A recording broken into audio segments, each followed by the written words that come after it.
अस्सलामु अलैकुम वरहमतुल्लाहि वबरकातुहू। मैं उम्मीद करती हूँ कि आप सब बहिफ्ज़ व ईमान होंगे। ये छोटी सी वीडियो बनाने का मकसद ये इंट्रोड्यूस करवाना है कि हम जो लेसन पढ़ रहे हैं तजवीद के अबाउट जितने भी लेसन अभी तक हमने पढ़े हैं वो कौन सी बुक से पढ़े हैं। क्योंकि हमारी एक स्टूडेंट है, उन्होंने ये कमेंट सेक्शन में हमसे पूछा था कि आप जो पढ़ा रही हैं हमें वो कौन सी बुक से पढ़ा रही हैं, तो काइंडली आप बता दें। तो ये स्पेशल जो है वो उनके लिए भी है वीडियो, ताकि वो ईज़िली जो है ना वो इस पारा को बाय कर सकें। तो इस पर किसी राइटर का नेम मेंशन नहीं है, तो जिसकी वजह से मैं अभी तक उनको कमेंट सेक्शन में ठीक से रिप्लाई नहीं कर सकी थी।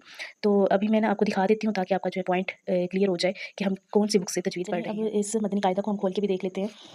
ये इसका फर्स्ट पेज है, यूँ कह लें हरूफ के मखारिज के बारे में। रिसेंटली जो है ना वो इसके अबाउट लेसन मैंने अपलोड किया है, आप जाके इसको देख सकते हैं। और उसके बाद जो है ना ये हरूफ मफरूदात, आप अगर देखिए ना पहला लेसन जो मैंने इस कायदा के तजवीद के अबाउट मैंने अपलोड किया था, तो वो यही पेज ओपन हुआ हुआ था। तो बस जो है ना राइटर का चूँकि नेम मेंशन नहीं था, तो जिसकी वजह से मैं क्लियरली बता नहीं थी पा रही। और ये हमने पढ़े थे नून साकिन और तरमीम के कायदे, इदगाम और इक़लाब, और ये मीम साकिन के हमने